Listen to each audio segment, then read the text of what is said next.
This story happened around 2017.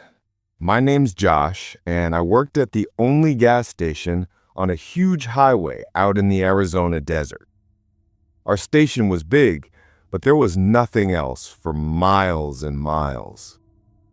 When 10 p.m. hit, it felt like I was the only person left on Earth. This was a Friday night. I remember because my friend Dylan was supposed to call me at 11 p.m. to make weekend plans. It was about 10:45 p.m. when this old, dusty, light blue SUV pulled up to the pumps. The car was so covered in dirt you couldn't really tell the original color. Two people got out, a man and a woman. They were both weirdly silent. They just started pumping gas quietly while I watched them from behind the counter. They both wore long, loose jackets, even though the desert weather was still mild. The man, who was tall and quiet, stayed outside pumping while the woman came in. She grabbed a bag of chips and an energy drink. She came up to the register and said, "I need this. And where's the restroom?" I pointed her way, and I noticed her eyes kept flicking back and forth between me and the cigarette case behind me. I totaled her up. It was about $8. As I took the cash, she said very softly, "We have to wait here for half an hour. Our car is having an issue." That felt odd. People don't usually hang out at a gas station, especially for 30 minutes. I didn't think much of it, and she headed to the restroom. Suddenly, the guy at the pump dropped something small on the floor. I looked out. It was a cigarette lighter. Immediately after that, another car, a heavy black sedan, pulled up near the pumps, but it stopped way off to the side, where no one ever pumps gas. Three men got out, and they walked straight toward the store. The second they walked in, my mind went full red alert. They were all dressed alike, black pants, dark hoodies. None of them even looked at me. They went straight to the icebox.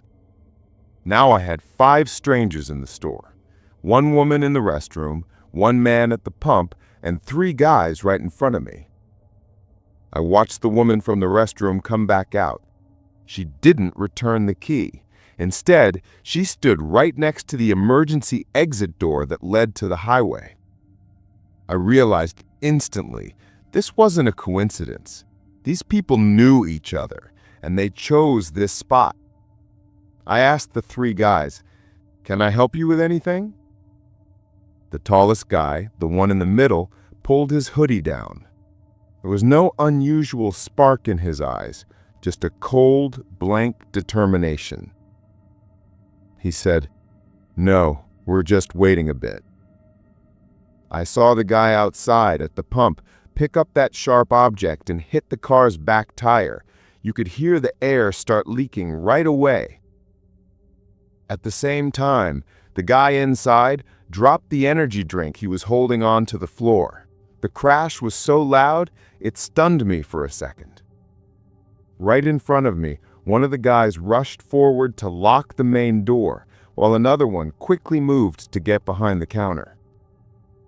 The woman by the restroom opened the emergency door, and a long black duffel bag was hauled in from outside.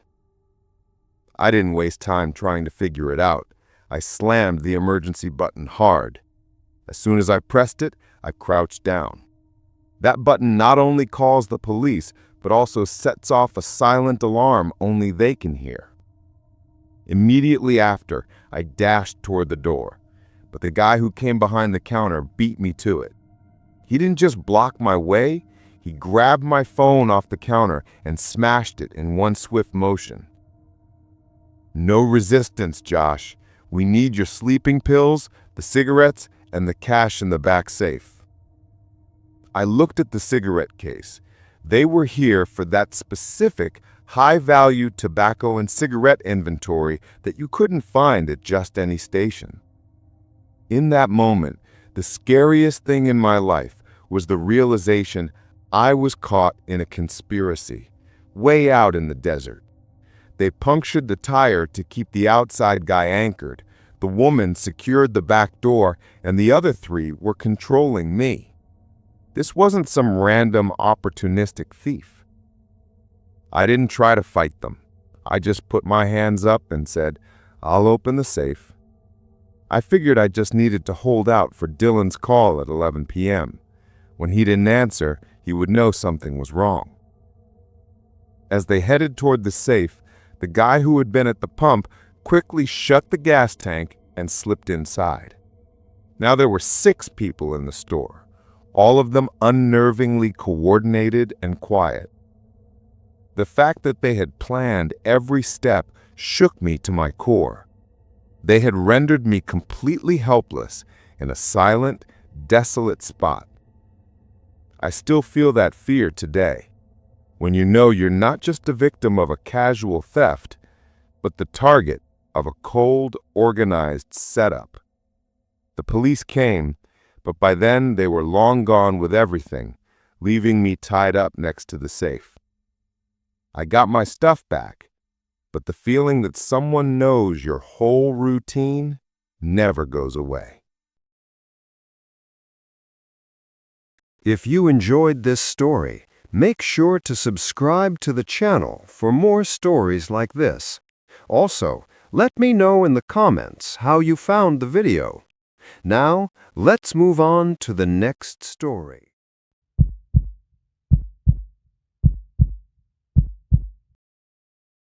It was 3:45 a.m. My name is Aaron, and I manage a small gas station on a quiet highway in Wisconsin. This happened to me about 2 months ago. It was pouring rain that night, a total downpour. It felt like a storm. Everything on the road was blurred and soaked. I was standing behind the counter, finishing up my final inventory charts for the week. Suddenly, the door opened, and a woman walked in. Her name might have been Linda, or maybe Nicole, I can't be sure. She looked terrible. Her hair was wet, her jeans and jacket were covered in mud, and she was visibly shaking. She looked about 50 years old. She stared straight at me. Her eyes held this intense look of fear and helplessness. "Can I help you?" I asked. She didn't answer. She walked straight to the shelf with the gum and chocolate and picked up one small candy bar. Her hands were trembling so badly she couldn't speak.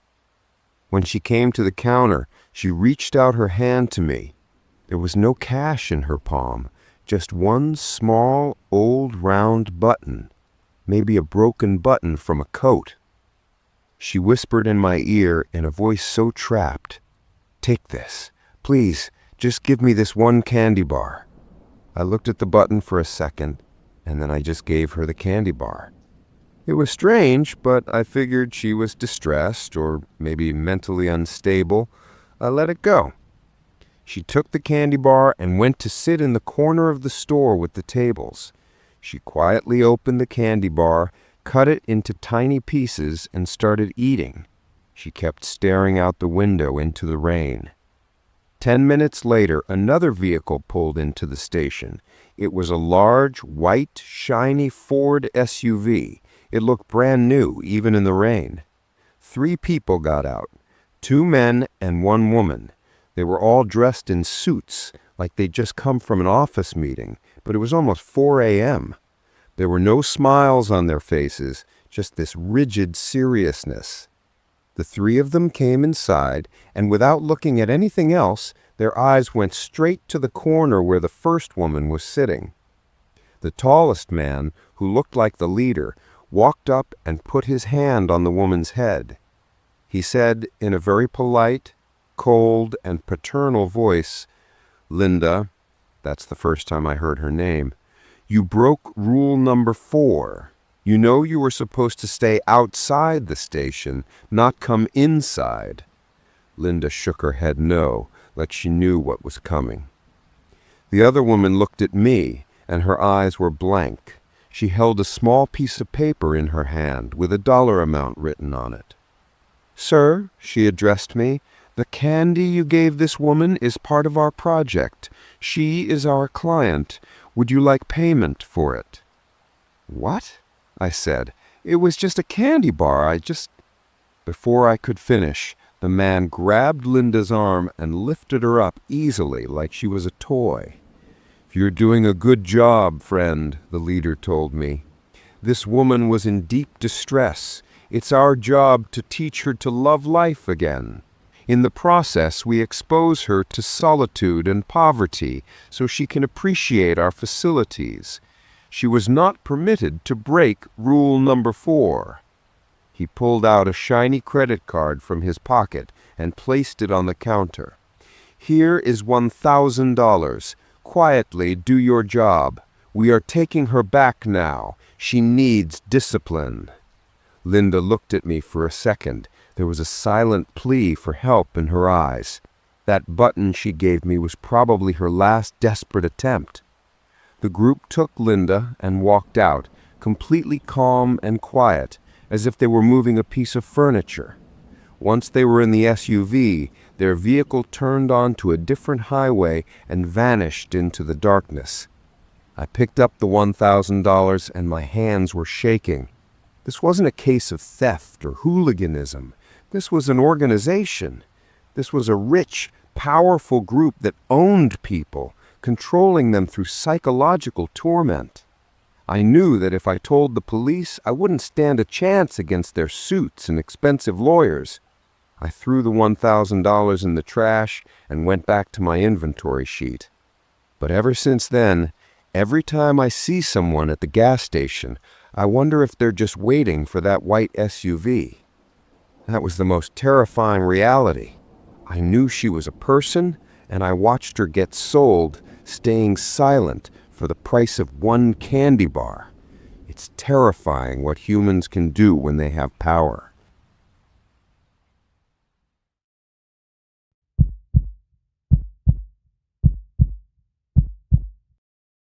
This story isn't fiction. It's a bitter reality that happened in my life about 6 weeks ago. My name is Tyler, and I worked the overnight shift at a tiny, remote gas station way out in a desolate area of Massachusetts. The station was called Dixon Overnight, an old steel and concrete structure with moss on the roof, showing it hadn't seen maintenance in ages. Its only modern feature, ironically, was its surprisingly fast Wi-Fi signal. This whole incident happened late on a slow, cold Sunday night. I was sitting behind the laminated wood counter around 1 a.m. My $15 Samsung Galaxy phone was tethered to a white charging cable on the edge of the counter, and I was using the screen to write a college history essay that was due the next day. I was completely alone in the store. The silence was so deep it was almost ringing in my ears.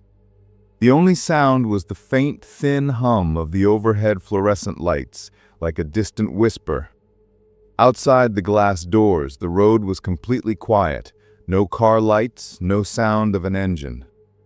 I was lost in my history assignment, when suddenly the ding of a text message from an unknown number rang out on my phone. The sound was so sudden it made me jump slightly in my chair. I picked up my phone. The number had a Texas area code, thousands of miles away from here. I swiped the screen to open the message. It read, "Yellow looks good on you." For a second, the phone was frozen in my hand. I looked down at my t-shirt. I was, in fact, wearing a dark yellow, slightly oversized t-shirt that night. My heart did its first little flutter. I immediately tried to be rational, thinking maybe it was a college friend who changed their number to mess with me, or just a wrong number. I shrugged it off, locked the phone, and went back to my assignment. I told myself, "Tyler, just focus on the work." Maybe 5 minutes later, the same piercing text message ding sounded on my phone again. This time, it felt like a direct threat. The message was, "What's that bandage on your left middle finger for?" Now it felt like someone had physically gripped my heart. My pen stopped. My breathing quickened. I immediately lifted my left hand and looked at it. The day before, I'd gotten a small cut on my middle finger while cleaning the counter, and I had a tiny blue bandage on it. The wound was so minor I had completely forgotten about it. How could a stranger, who wasn't even standing across the counter, know that?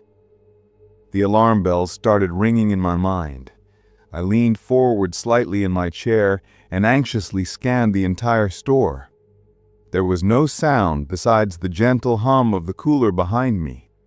Not a single car was parked at the pumps outside. The large front windows were clean. The road was empty. I nervously put my hand on the small security monitor nearby. It showed the live feed from the 4 cameras. The interior cameras showed the empty aisle behind my back, the snack racks, and the drinks area. Everything was fine. I was alone. A light sweat broke out on my forehead. I grabbed my phone. My hands were shaking slightly. It was a weird mix of anger and fear. I typed quickly, "Who are you? This isn't funny." The reply was instantaneous, as if the person had been waiting for my message. "You don't need to worry. I'm your friend." The anger started overpowering my fear. This wasn't a stupid prank. This was covert surveillance. My hand instinctively reached for the panic button under the counter. It was a red button that sent a silent alarm to the police. But calling the police over a text message felt incredibly awkward. I needed clear evidence, a physical presence. I quietly, trying not to make a sound on the floor, stepped out from behind the counter. My body was tense. I glanced at the door behind me and then walked to the far corner of the store. There was a large, decorative indoor mirror there, meant to make the store look bigger, but I could use it to see the entire external view through the glass. Through the mirror, I scanned the road far into the distance, maybe half a mile away. I saw the faint, hidden headlights of a car. It was completely stationary on the side of the road, and I couldn't hear its engine from here. It could have been just a traveler, but my gut told me, that's the person. I took a slow breath. I thought, so you're out there, texting me. As I turned back from the mirror toward the counter, my phone dinged again. The message read, "Did you find me? You're looking in the wrong direction. You should look up." My heart rate shot up to a terrifying speed. My breath caught in my throat. Up? I thought. I slowly, very slowly, lifted my head and looked up at the ceiling. My gaze landed directly on the spot where our internet dish was mounted.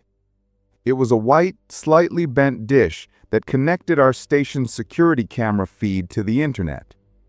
That meant this person wasn't just watching me from a car. They had broken into our security camera network through that internet dish and were watching me live. They weren't just a friend. They were a silent, dangerous hacker. Now I was badly panicked. They weren't seeing me. They were seeing through me, monitoring my every move. My voice was trapped in my throat. I immediately powered off my phone and placed it face down on the counter with a trembling hand. I quietly bent down under the counter and slowly pulled the large plastic box closer to me. It contained all the store's wiring and the Wi-Fi router. Just as I leaned in to pull the router's power cord, the final message dinged on my closed phone. It was his last attempt before the phone completely shut down. The message read, "Don't do it, Tyler. If you pull that plug, I'll call your sister Megan and tell her what you do at the station at night when the cameras are off." A cold wave washed over my entire body. I couldn't believe it. He knew my sister's name, Megan. He hadn't just hacked our network. He had extracted all my personal data, including details of my relatives. He threatened me with things I thought were strictly private. I didn't pull the plug. My hand stopped near the router. I just stood there, paralyzed. My eyes were open, but I couldn't focus on anything. Now all I could do was wait. My shift ended at 2:30 a.m. I had no idea who this person was or what they actually wanted. I deliberately left $50 of the cash on the counter. I thought, with a foolish hope, maybe he was just doing this to steal. I walked outside, my car keys rattling rapidly in my hand. I got in the car and sped home. I didn't hear or see any movement behind me. When I was 3 miles away from the station, my phone, which was now back on, buzzed again. This time the message came from a new number. The $50 isn't enough. I have your job records. You count over $3,000 every night. Tomorrow night at 2 a.m. by the back window of the store, and come alone. The next day, without telling Megan anything, I reported everything to the police. They looked at me with suspicion. They checked the cameras but found nothing. There was no IP address in my network logs they could trace. The police said it was a cybercrime, and they couldn't do anything until there was physical harm or money stolen. I quit that job and deleted all my social media. The fear that a stranger knows every small detail of your life, your sister's name, your habits, and your job data, is a fear that never lets you sleep. It's not the fear of being robbed, it's the fear of losing control of your life.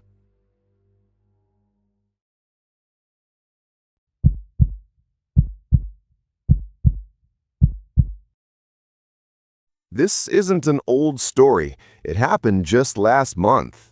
Specifically, it was a Wednesday. I remember the date because it was my last shift of the week and I had 2 days off coming up. My name is Michael and I live with my cousin, Avery, in a small, quiet town near Atlanta. I worked the night shift at a 24-hour gas station that was located slightly off the town's main road. The time was 2:30 a.m. The station was called the Night Lit Mart, and even its blue neon sign was flickering faintly. The roads were completely empty. The cold night air was howling outside, creating a faint whistle as it hit the glass doors. I had just finished mopping the floor and put the mop back in its corner. My shift was ending in just an hour, and I was counting the minutes until I was free. I glanced at my dying phone. The battery was barely at 1% and could shut off any minute. Avery had texted me a little earlier that she'd probably arrive around 3:15 a.m. to pick me up because her old sedan had a minor fault and she was coming straight from the repair shop. Her arrival was crucial. Otherwise, I'd have to figure out how to charge my phone. I was standing behind the cash counter, listening to a crime podcast on my white wireless headphones to keep my mind busy. Suddenly, the small bell above the glass door rang with a sharp, startling jingle. A man walked in.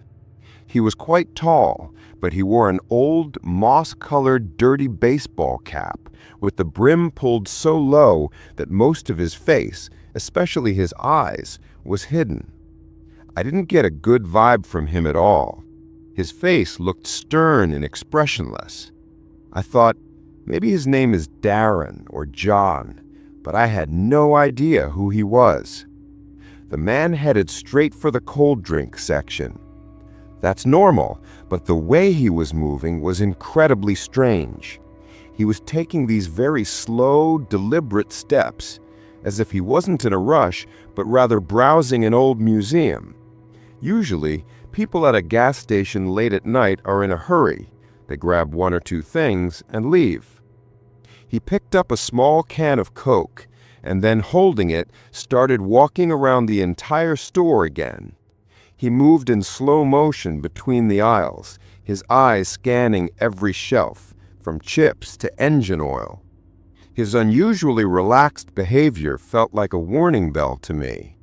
I turned down the volume on my headphones and asked, raising my voice slightly, "Can I help you with anything?" He didn't answer. He just kept walking, his shoulders slightly hunched, with an unspoken purpose in his movement. I got seriously alert now. I quietly placed my hand under the counter near the panic button without looking at him. If he made any suspicious move, I was pressing it. About 3 or 4 minutes, which felt like an eternity, he finally came up to the counter. He placed the Coke in front of me. I scanned the item, $2.19. He spoke in a deep, heavy, slightly rough voice. "I don't have cash. I'll pay with a card." I handed him the white card machine. He inserted the card, but then suddenly stopped. His hand remained motionless on the machine. He gestured toward the Coke can in a low, calm tone. "Look, man, this bottle is $2.19, right?" "Yes, that's right," I replied, my voice barely coming out. He tilted his head down slightly, peering out from under the shadow of his cap and looking directly into my eyes. That was the moment my senses went numb. "I know you have over $500 in the back. I saw you counting the cash at 1:45 a.m. A cold wave washed over my stomach, like someone had poured ice on me. I hadn't seen him counting the cash or on the security monitor. That means he had been hiding outside for a long time, watching my every move. "I don't know what you're talking about." I tried to sound steady, but I painfully knew my voice was shaking. He pulled his card out of the machine and put it back in his pocket. Then he pulled a small, grimy pocket knife out of his jacket pocket. The blade was shiny and small, but it was clear he hadn't brought it just to scare me. "I'll be straight with you, Michael." He tapped the knife lightly on the counter. "Give me the code to the inner safe. I know your name is Michael, and I also know your cousin Avery is coming to pick you up at 3:15 a.m. He said Avery's name. That single sentence sent my fear through the roof. It meant he could target not just me, but my family. This wasn't just a robbery. It was a threat of a personal attack. I took a deep breath, collecting my thoughts. Should I bypass him and hit the panic button? But he was too close and he had a knife. The risk was too high. I decided I would give him the safe cash, but first I needed to buy a minute. "Look, I'll give you the code." I put my hands up as if surrendering. "But you're clearly visible on the outside camera. The police will catch you instantly." He laughed. His laugh was dry, nasty, and short. "Don't worry, man. I have a good balaclava." And he slightly adjusted his cap as if to correct it. And just like that, the doorbell rang loudly again. Avery, parking her beat-up black sedan near the pumps, had arrived at 3:05 a.m., 10 minutes early. She had just opened the door and was stepping inside. My mental calculation instantly ended. I screamed at the top of my lungs, "Avery, stay outside! Call the police, now!" The man spun around. His face, now slightly visible, looked frustrated, angry, and surprised. He looked toward the door for a split second, where Avery had frozen. He quickly moved toward the door, and I didn't waste a moment, slamming my hand down on the panic button under the counter. Avery called my name again from outside, her voice filled with anxiety. When I stepped out onto the threshold, she held out her phone to me. I called 911. They said they'll be here in 5 minutes. Right before our eyes, a rusty black pickup truck quickly turned out from the shadows of the dark trees behind the gas station, sped onto the road, and vanished into the darkness. The sound of the engine broke the silence. The next week, the police arrested the man in a nearby town. His name was Curtis, and he was a former employee who had been fired 6 months earlier. He knew everything. He knew when we counted cash and the exact time Avery came to pick me up. He was hiding near the woods behind the gas station, just waiting for the opportunity. I immediately quit that job and now work an office job on a morning shift. But even today, when I drive at night, I get suspicious of every old pickup truck I see on the road, fearing it will stop and Curtis will get out. knowing that it wasn't some invisible force, but an intelligent person who knew every little detail about you and was waiting for your vulnerabilities, that fear is the worst. It's not just the fear of being robbed, it's the fear of the complete collapse of your security.